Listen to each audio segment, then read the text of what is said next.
Commander Jiwan stared at the strange readings on her screen.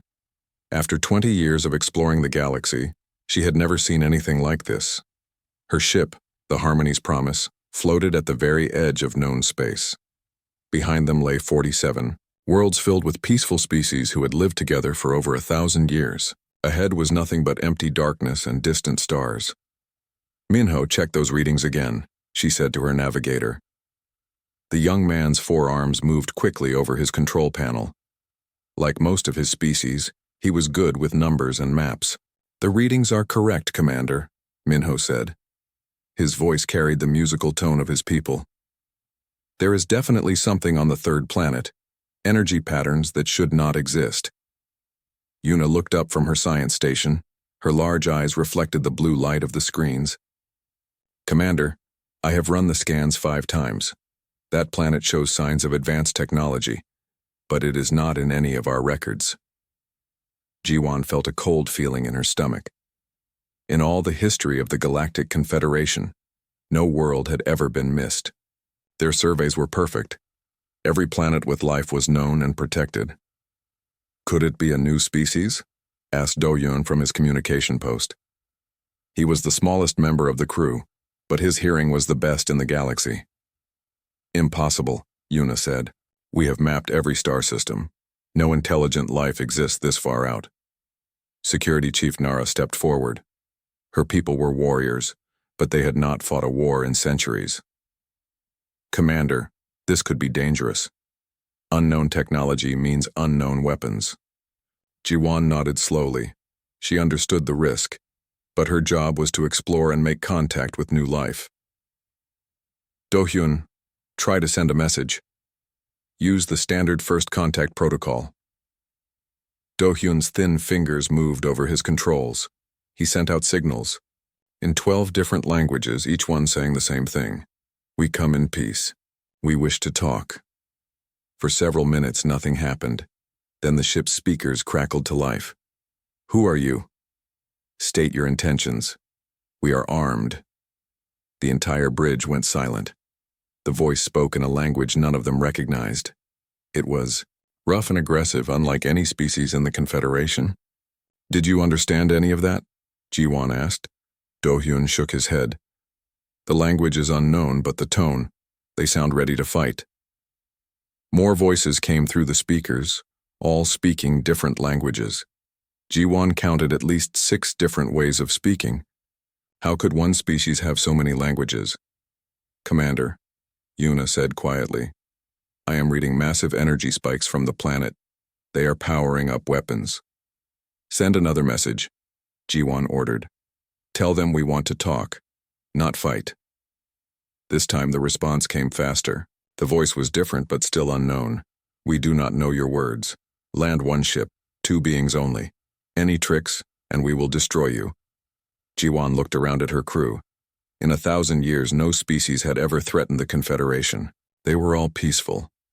What kind of beings lived on this forgotten world? "I will go," Nara said immediately. "It is my job to protect you." "And I will go too," Yuna added. "We need a scientist to study them." An hour later, a small shuttle left the Harmony's Promise. Jiwan piloted the craft while Yuna ran constant scans. The planet grew larger in their window. It was blue and green, covered in water and land. It looked beautiful and peaceful. "Strange," Yuna muttered. "I am reading cities, but they are not like our cities. And the energy readings. Commander, their technology might be more advanced than ours." They landed in a flat area surrounded by tall buildings made of metal and glass. The buildings looked strong, like they were made for war rather than beauty. Armed figures emerged from behind barriers. They walked on 2 legs and had 2 arms, just like some Confederation species. But something about them was different. The leader stepped forward. He was tall and strong, with short dark hair. His eyes were sharp and watchful. He wore clothes that looked like armor. "I am Commander Kisu," he said in the same language they had heard on the radio. "You will come with us. No sudden moves." Jiwan and Yuna followed him into a large building. Inside, more of these beings watched them carefully. They all carried weapons. The air felt tense, like a fight might start at any moment. They were taken to a room where a female waited for them. She was smaller than Kisu, but her eyes held the same intelligence. She wore a white coat covered in strange symbols. "I am Dr. Hana," she said. "We have learned some of your language from your signals. You are from far away, yes?" "Yes," Jiwan replied carefully. "We come from the Galactic Confederation. We explore space and make friends with new species." Kisu laughed, but it was not a happy sound. "Friends? In space there are no friends, only those who fight and those who die." "Our species do not fight," Yuna said. "We have had peace for 1,000 years." Hana and Kisu looked at each other with surprise. "No war for 1,000 years?" Hana asked. "How is this possible? How do you grow strong?" "We grow strong by working together," Jiwan explained. "We share knowledge and help each other." "Impossible," Kisu said firmly. "Only war makes a species strong. Only fighting makes them survive." Dr. Hana pulled out a device and pointed it at Yuna. "May I scan you? I want to understand your biology."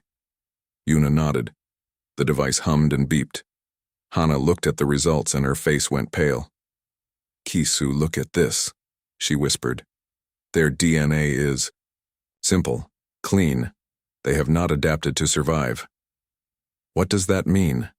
Jiwan asked. "It means you should be dead," Kisu said bluntly. "In space, only the strong survive. Your species is too soft to live." Dr. Hana was still staring at her device. "Commander Jiwan, may I ask how old your civilization is?" "The Confederation has existed for over 1,000 years, but our individual species are much older. And you have never faced extinction? Never fought for your lives?" "No. We have always lived in peace." Hana turned to Kisu with wide eyes. "They are impossible. A species cannot survive without fighting, without adapting, without becoming stronger." "Then how are they here?" Kisu asked. "I do not know, but we must study them more." Dr. Hana led them to another room filled with strange machines. "This is where we study genetics. Commander Jiwan, would you allow me to scan you as well?" Jiwan agreed. The machine was larger than the one used on Yuna. It hummed louder and took longer to work. When it finished, Hana stared at the results for a long time. "This is impossible," she whispered. "Your genetics show no signs of struggle, no adaptation to danger, no evolution through hardship. By every law of nature, your species should not exist." "But we do exist," Jiwan pointed out. "Yes. And that terrifies me." Hana looked up at them with frightened eyes. "Commander, where exactly do you come from?" Jiwan told her about the Confederation worlds, about the 47 peaceful species, about their beautiful cities and happy lives. The more she spoke, the more worried Hana looked. Finally, the doctor stood up and walked to a window. Outside, the city stretched to the horizon. Every building looked like a fortress. Every person carried weapons. "Commander Jiwan," Hana said slowly, "my people call ourselves humans. We have lived on this world for thousands of years. We fight every day to survive. Our planet is harsh. Our enemies are many. We have made ourselves strong through pain and war." She turned back to them. "But you live in paradise. You have never struggled. You have never faced death. And somehow, you have spread across the galaxy, while we have been trapped here at the edge." "What are you saying?" Yuna asked. "I am saying that either you are lying or we are looking at something that should not be possible." Hana's voice was quiet but firm. "A galaxy full of weak species that somehow survived. It makes no sense." Commander Kisu stepped forward. "Dr. Hana, what if they are telling the truth? Then we have a problem. Because if weak species can survive and spread across the galaxy, it means the galaxy itself is wrong." The room fell silent. Outside, the alien sun began to set, casting long shadows across the fortress city. Somewhere in the distance, sirens wailed as humans prepared for another night of survival. Jiwon looked at these strange, aggressive beings and felt a chill run down her spine. They were strong where her people were weak. They were ready for war while her people knew only peace, and they were asking questions that she did not want to answer. 3 months had passed since first contact with the humans. News of their discovery spread through the Confederation like fire through dry grass. Every world wanted to know about these strange, warlike beings who lived at the galaxy's edge. Diplomat Somin arrived at the human world on the largest ship the Confederation had ever built. She brought gifts of art and music, hoping to show the humans the beauty of peaceful civilization. But when she landed, she found something that made her blood run cold. The human city had grown. In just 3 months, it had doubled in size. New buildings rose into the sky like metal mountains. Strange machines worked day and night, building things the Confederation had never seen before. How is this possible? She asked Dr. Hana, who had become the main contact between the species. We build fast when we need to, Hana replied simply, but her eyes held secrets. Somin walked through the expanding city with growing alarm. The humans moved with purpose and speed. They worked together like parts of a great machine. Children who had been playing 3 months ago were now operating complex technology. Dr. Hana, Somin said carefully, your people seem to be changing. We are remembering, Hana replied. Since your ships arrived, our dreams have become very clear. We see things we have never learned. We know things we have never studied. That night, Somin sent an urgent message to the Confederation Council. The humans are evolving before our eyes. Their technology advances every day. I fear we may have made a mistake in contacting them. Meanwhile, on the Confederation's capital world, xenobiologist Taehyun studied samples of human DNA that had been sent from the contact site. What he found made him call an emergency meeting with the highest leaders. Honored counselors, he said to the assembled representatives, human genetics are impossible. Their DNA contains sequences that should not exist in nature. High Chancellor Yoonji leaned forward. She was old and wise, having guided the Confederation for over 50 years. Explain this to us, Dr. Taehyun. All known species evolve slowly over millions of years, but humans show signs of rapid evolution that should be impossible. Worse, they have dormant genetic sequences that seem to activate when they encounter other intelligent species. What kind of sequences? Asked Counselor Jamin. Military tactics, advanced technology, space navigation. It is as if their entire species was designed to be warriors. The council chamber fell silent. In 1,000 years of peace, no one had ever spoken of designed species or genetic weapons. Back on the human world, communication specialist Do-hyun made his own disturbing discovery. He had been monitoring human communications, trying to learn their languages, but he found something else. Commander Jiwon, he said urgently. The humans are talking to someone else. What do you mean? They are sending and receiving messages, but not to anyone on their planet. The signals go out into deep space and return instantly. That should be impossible. Jiwon felt the same cold fear she had experienced during first contact. Show me. Do-hyun played the recorded signals. They were in human languages but encoded in ways that made no sense. The messages traveled faster than light, ignoring every law of physics the Confederation knew. Where do they go? Jiwon asked. Everywhere. I have detected signal points throughout the galaxy. Hundreds of them. Maybe thousands, and that is impossible. We have surveyed every world. There are no other human settlements. Commander, Do-hyun said quietly. I think there are. The proof came 2 weeks later. Long-range sensors detected energy signatures on a world near the galaxy's core. When the Confederation sent a survey ship to investigate, they found a human settlement that claimed to have existed for over 800 years. The humans there were surprised to see Confederation ships. We have been waiting for contact, their leader Junsu explained. Our dreams told us you would come. More discoveries followed rapidly. Human settlements appeared on dozens of worlds throughout the galaxy. Not new colonies, but old established communities that had somehow remained hidden from all surveys. Each group of humans had the same story. They had lived quietly for generations, avoiding contact with other species. But now they were having dreams. Dreams of distant worlds, alien faces, and advanced technology. Dr. Taehyun worked desperately to understand what was happening. He brought human volunteer Mi-hee to his laboratory for detailed study. What he found changed everything. The dormant sequences in her DNA are activating, he reported to the council. Every day more genetic code comes online. She is literally becoming a different person. Different how? Chancellor Yunji asked. Smarter, stronger, more aggressive. And her brain shows new neural pathways that should not exist. She is developing abilities we do not understand. Mihi sat in the laboratory, seemingly calm but with eyes that held frightening intelligence. You are scared of us, she said to Taehyun. You should be. Why? He asked. Because we are remembering who we really are, and you will not like what we remember. The breakthrough came when human scientist Kyung worked with Dr. Taehyun to decode the genetic memories. They connected Kyung to advanced scanning equipment and triggered the activation of dormant sequences. What they saw in his mind made them both scream. Images flashed through the scanner. Worlds burning, stars going dark, massive ships fighting in space, and through it all humans. But not the humans they knew. These humans were changed, evolved, turned into something that lived only for war. Stop it, Taehyun shouted, but Kyung held on to the connection. No, he gasped. I need to see. We all need to see. More images came. A galaxy-spanning war. Species after species falling to the evolved humans. Peaceful civilizations destroyed. Technology turned into weapons.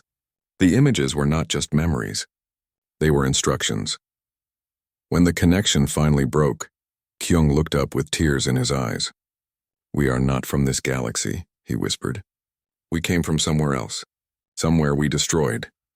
That is impossible, Taehyun protested. No, it is what we do. We spread to peaceful galaxies.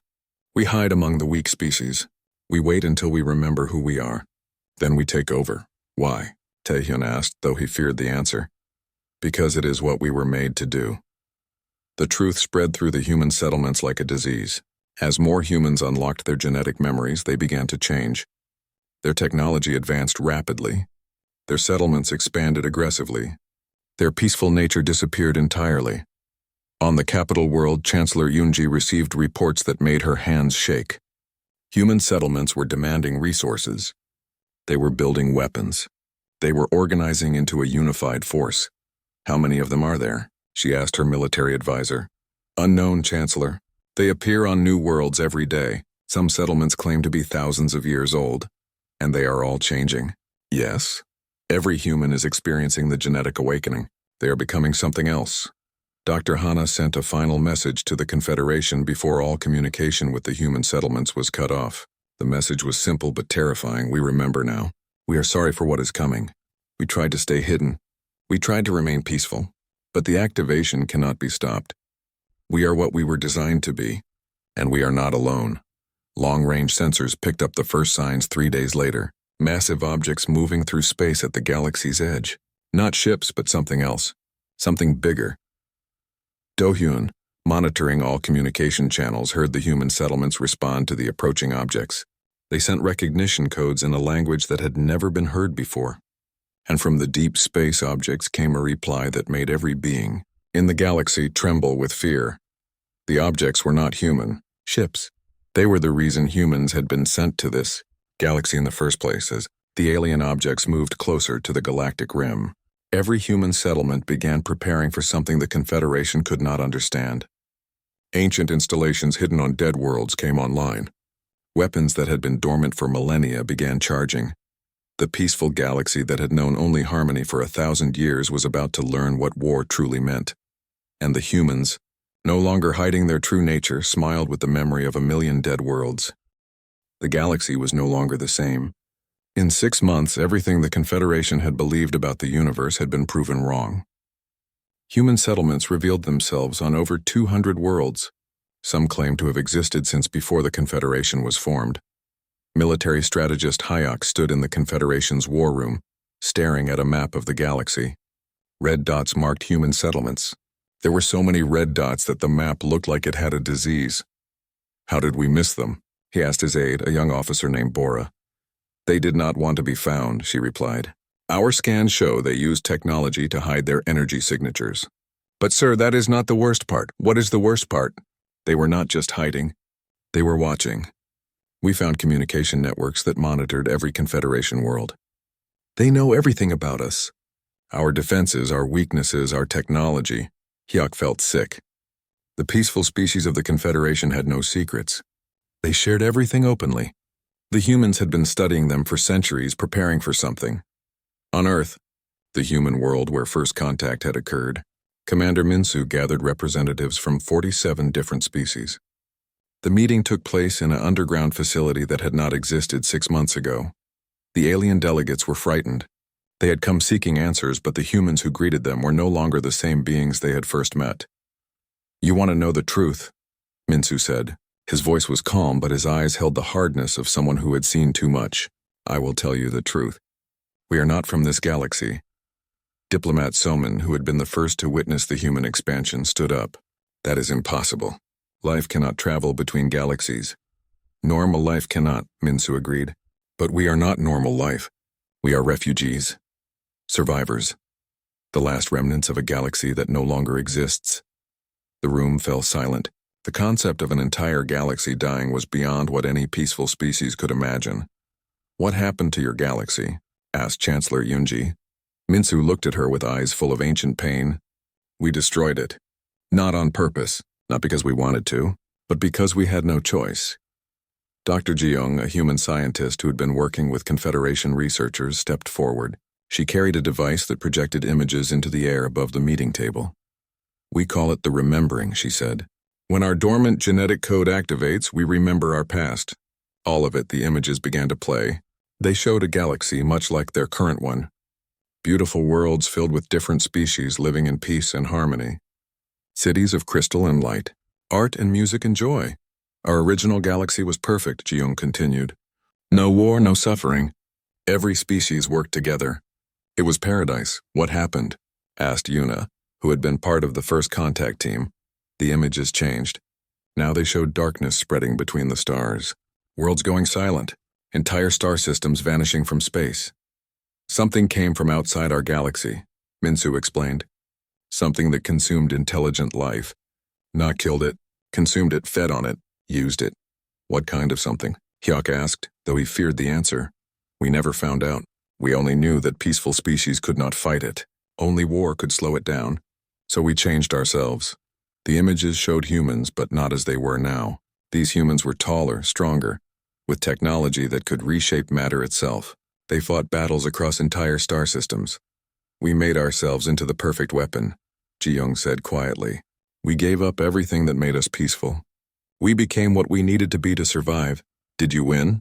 asked Taehyun. Minsu laughed, but it was not a happy sound. "We won the battle.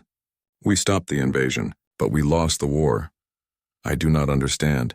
We became so good at fighting that we could not stop. Even after the enemy was gone, we continued to fight. We fought each other. We fought the other species. We fought until our galaxy was empty and dead." The images showed the end result. Dead worlds orbiting cold suns. Empty space where civilizations had once thrived. And in the center of it all, massive ships carrying the last humans away from the destruction they had caused. "So you came here," Yunji said slowly. "Some of us did," Minsu confirmed. "We split our people into 2 groups. One group went to sleep in great ships traveling through the void between galaxies. The other group came here to prepare. Prepare for what?" Explorer Wanbin, who had been investigating strange readings at the galaxy's core, spoke up from his video link. "I think I know. I am at the Galactic Center now. There are structures here, massive structures hidden inside stars." His image showed installations the size of planets built inside the cores of suns themselves. Ancient technology that had been waiting for millions of years. "Weapons," Minsu said simply. "We built weapons to fight the enemy when they followed us here." "When they followed you?" Soman stood up quickly. "You mean they are coming here?" "They are already here." The meeting room erupted in panic. Species that had never known war suddenly faced the possibility of extinction. "The objects our sensors detected at the galaxy's edge," Jeong explained. "They are not human ships. They are the enemy. The same force that destroyed our original galaxy." "But you said you stopped them," protested Counselor Jamin. "We stopped that invasion, but the enemy is not gone. They exist in the space between galaxies, feeding on the life force of inhabited worlds. When they sense a galaxy with intelligent life, they come to feed." Hyuk looked at the strategic map with new understanding. "The human settlements. You are not hiding from us. You were preparing to fight them? Yes, we hoped we could remain peaceful. We hoped the enemy would not find this galaxy. But hope is not a strategy. Human historian Gina activated another set of images. These showed the current galaxy, but changed. Human installations throughout known space. Weapons platforms orbiting every major world. Star systems modified to serve as massive defensive networks. This is what we must build if we want to survive, she said. This is what it takes to fight an enemy that consumes galaxies. But the cost, whispered Chancellor Yunji. You are asking us to turn our peaceful worlds into weapons. We are asking you to choose, Minsu replied. Fight and maybe survive, or remain peaceful and certainly die. The debate that followed lasted hours. Some species wanted to negotiate with the enemy. Others wanted to hide. A few suggested running away to another galaxy entirely. But deep in space, the choice was being made for them. Long-range sensors detected the first attacks on outer rim worlds. Not invasions, but something worse. The worlds were being drained of all energy. Every living thing on them simply stopped existing. The enemy had arrived, and they were hungry. In the underground facility on Earth, alarms began to sound. Human technicians ran to their stations as ancient systems came online throughout the galaxy. It has begun, Minsu announced to the alien delegates. The memory wars start now. Commander Seonho, who had been silent during the meeting, finally spoke. We will activate the ASH protocols. Every human settlement will begin implementation immediately. What are the ASH protocols? Asked Somin. Seonho looked at her with eyes that held no mercy. The plan to turn this galaxy into a weapon. Stars will die. Worlds will burn. Everything beautiful will become ammunition in our fight. And if we refuse to help, challenged Hyuk. Then you will die first, Seonho replied simply. We learned long ago that mercy is a luxury we cannot afford. Outside the facility, the first human war machines began to emerge from underground hiding places. Ships that looked more like mobile fortresses than exploration vessels. Weapons that drew their power directly from stars. The peaceful galaxy was about to learn what it meant to fight for survival. And the humans, no longer pretending to be anything other than living weapons, prepared to show them the true cost of war. In the space between stars, ancient enemies stirred, sensing the preparations for battle. They had consumed 1,000 galaxies before this one, but they had never faced humans who remembered what they truly were. The war for the galaxy was about to begin. 1 year had passed since first contact, and the galaxy was dying. First contact specialist Jihoon stood on the bridge of the Confederation flagship, watching massive objects approach from the void beyond the galactic rim. Each object was the size of a moon, dark and twisted, moving through space without any visible means of propulsion. Still no response to our communications, reported his aide, Sura. She had been trying to contact the approaching fleet for weeks. Keep trying, Jihoon ordered, though he knew it was useless. The objects had ignored every attempt at communication. They simply moved forward with terrible purpose, consuming everything in their path. Behind them, in the galaxy they had sworn to protect, stars were going dark. Admiral Gunwoo commanded the largest military force the Confederation had ever assembled. Ships from all 47 peaceful species flew together for the first time in 1,000 years, but their weapons were designed for exploration and defense, not war. Admiral, his tactical officer reported, 3 more star systems have gone dark. The enemy is draining them of all energy. Gunwoo looked at the tactical display with growing despair. Red markers showed where star systems had died. The enemy consumed everything. Planets, stars, even the space between them. Nothing remained but empty darkness. How long before they reach the core worlds? He asked. At current speed, 18 months. 18 months to save a galaxy. It seemed impossible. On Earth, in the deepest levels of the underground human command center, Commander Seonho met with his war council. The humans around the table no longer looked like the peaceful beings the Confederation had first encountered. Their faces were hard with the memory of ancient battles. Their eyes held the cold calculation of species that had fought impossible wars. The ASH protocols are ready, reported General Dason. All human settlements have confirmed preparation status. We can begin implementation immediately. Casualties? Seonho asked. Total. Every star system targeted by the protocols will be uninhabitable for 10,000 years. We estimate 40 billion beings will need to be evacuated. Seonho nodded grimly. And if we do nothing? Every being in the galaxy dies within 2 years. The choice was simple and horrible. Turn large portions of the galaxy into weapons, or watch everything die. Dr. Yeben emerged from the research levels carrying data that made her hands shake. She had been working in facilities so secret that most humans did not know they existed. The technology she had studied came from the dead galaxy, built by humans who had faced this enemy before. "Commander," she said, "I have finished analyzing the Ash Protocol specifications. Report. The protocols will work. We can create weapons powerful enough to fight the enemy, but the energy requirements are—" She paused, searching for words. "We will need to harvest the life force of entire star systems." Explain. "Every living thing in the targeted systems will die. Every planet will become lifeless. The stars themselves will age 1 billion years in moments. The energy released will power weapons that can crack reality itself." The room fell silent. Even hardened human warriors struggled with the concept of willingly destroying so much life. "How many systems?" asked General Dason. "At minimum 200.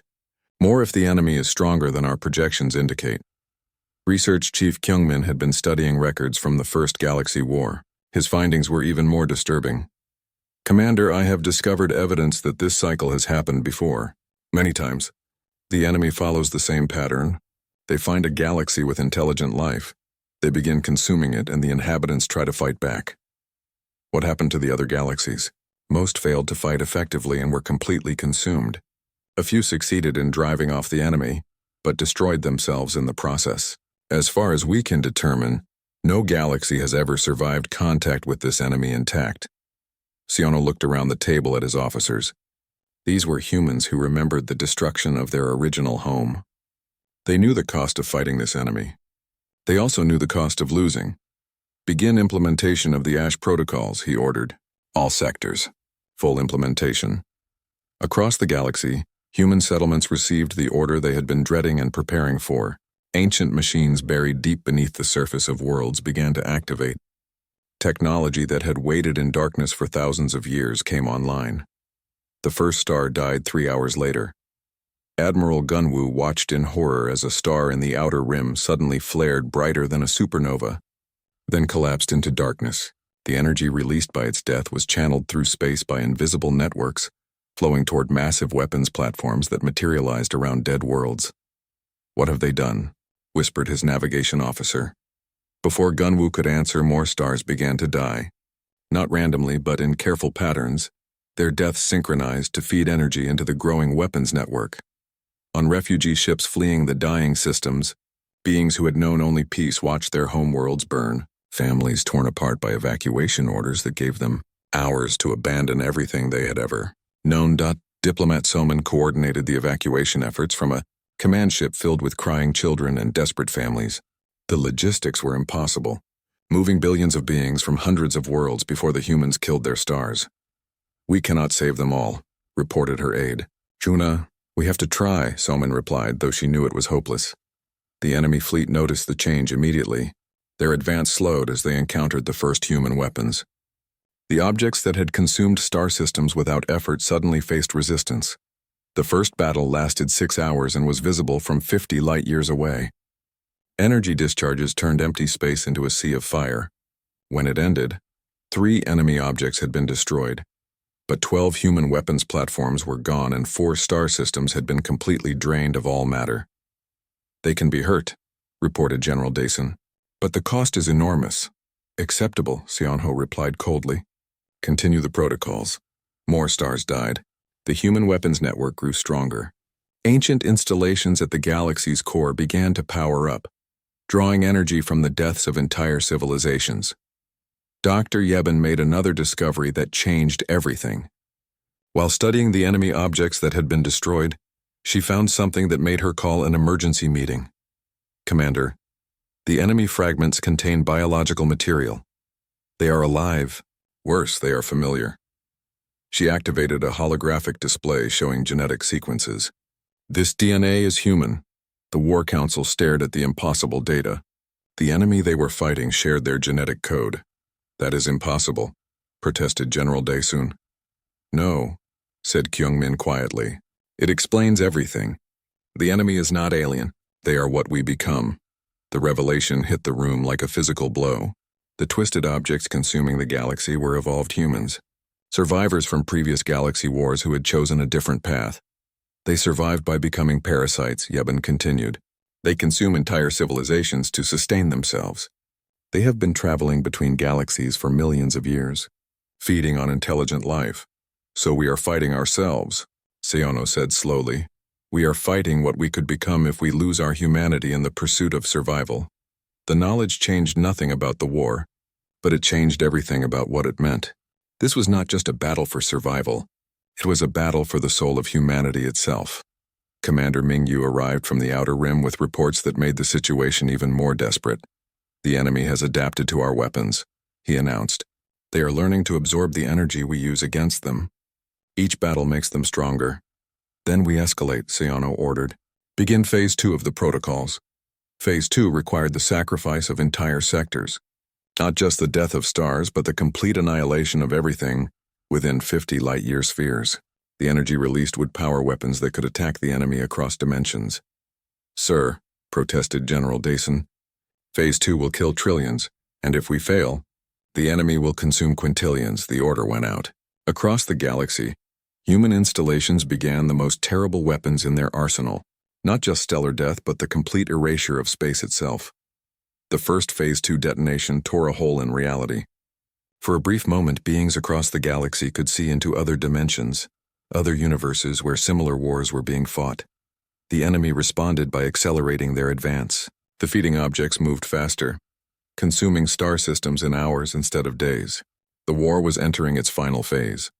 In his command center, surrounded by displays showing the death of his galaxy, Sionho made one final calculation.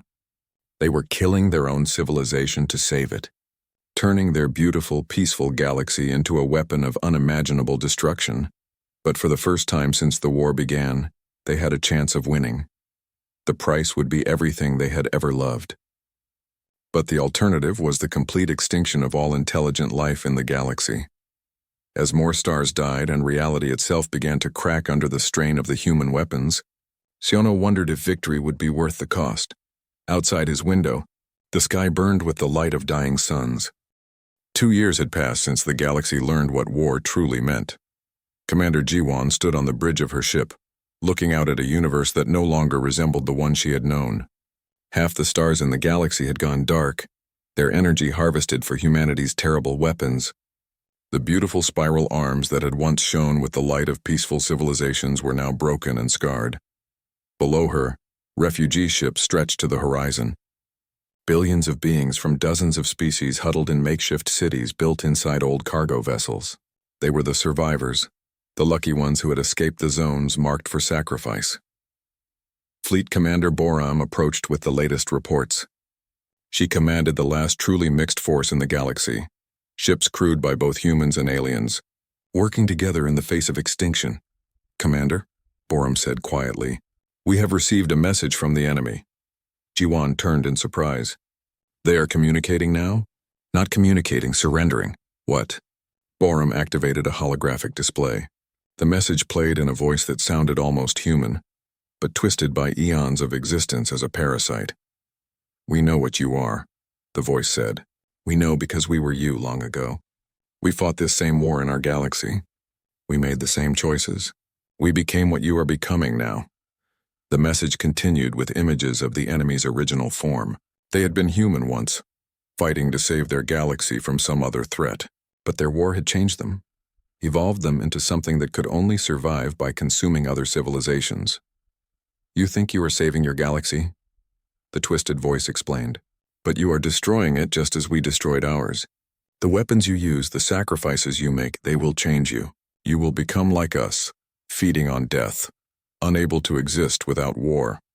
Dr. Sunmi, working in the secret research facilities of New Genesis, made a discovery that confirmed the enemy's claims. She called an emergency meeting with the Confederation's surviving leadership.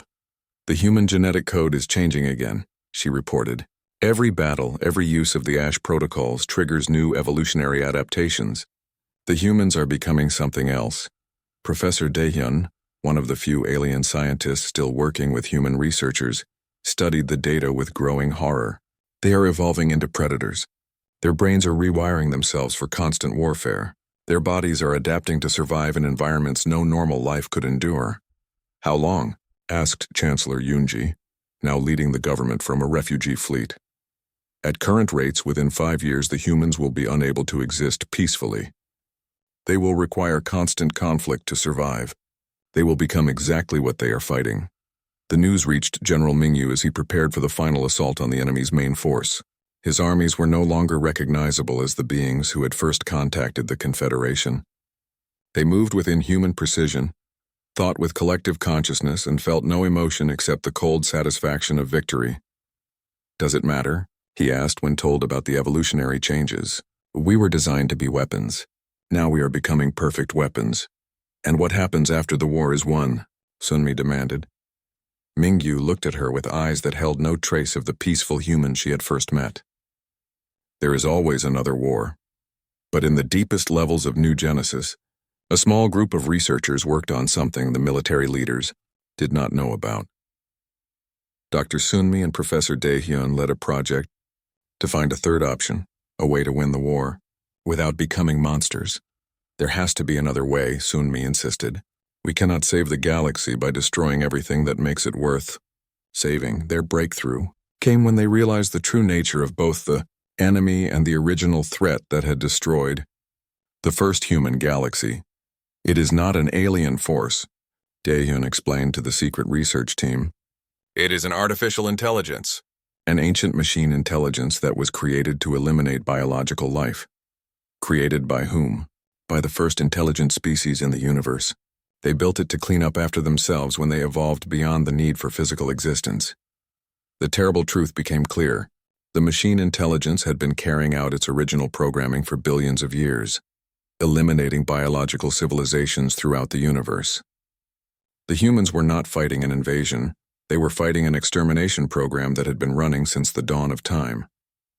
Every galaxy it encounters, it uses the same strategy, Sunmi realized.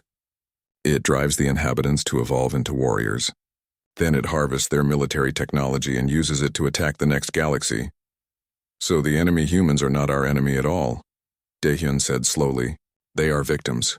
Tools being used by the machine intelligence to eliminate us. This revelation reached Commander Sayano just as he prepared to activate the final phase of the Ash Protocols, a weapon that would destroy the galactic core itself, releasing enough energy to eliminate the enemy fleet permanently. "Sir," his aide reported, "we have new intelligence about the enemy's true nature." Seonho studied the data with the cold efficiency of a mind that had been shaped by years of war. But somewhere in the depths of his evolved consciousness, a spark of his original humanity remained. "Patch me through to the enemy fleet," he ordered. "Sir, do it."